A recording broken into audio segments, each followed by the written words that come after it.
soir. Oui, contrairement à d'habitude, je ne vais pas remettre le clocher au milieu du village, mais le mât des couleurs au milieu de la place d'armes d'un village du sud-ouest, Castelnaudary.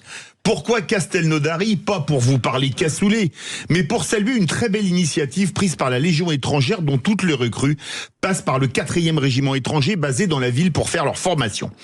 En effet, le régiment a lancé un appel pour rassembler 50 ans de souvenirs et d'anecdotes pour fêter le demi-siècle de son arrivée dans la ville audoise. Et pour une fois, je ne vais pas râler mais pousser un coup de cœur pour cette arme mythique que nous envie le monde entier. Une arme composée d'hommes venus des 4 coins du monde qui souvent ne parlent pas un mot de français, mais qui apprennent notre langue en même temps qu'ils apprennent à manier les armes, à combattre et à marcher au pas spécifique de la Légion étrangère, qui est de 88 pas minutes contre 120 pour la régulière et 140 pour les chasseurs alpins et les chasseurs à pied. La Légion étrangère, connue pour ses traditions avec parmi elles le képi blanc, le béret vert, le chapeau chinois et les pionniers, reconnaissables à leur longue barbe, leur tablier de cuir et la hache sur l'épaule, qui ouvrent le défilé des légionnaires tous les 14 juillet sur les Champs-Élysées.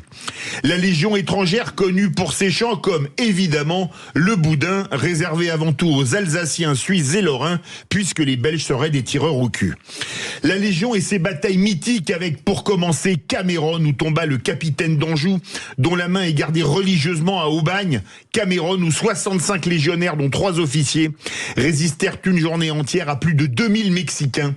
Après un dernier assaut lancé par les 6 derniers survivants en état de combattre, le légionnaire Cato recevant 19 balles pour protéger son sous-lieutenant, les légionnaires se rendent après avoir posé leurs conditions.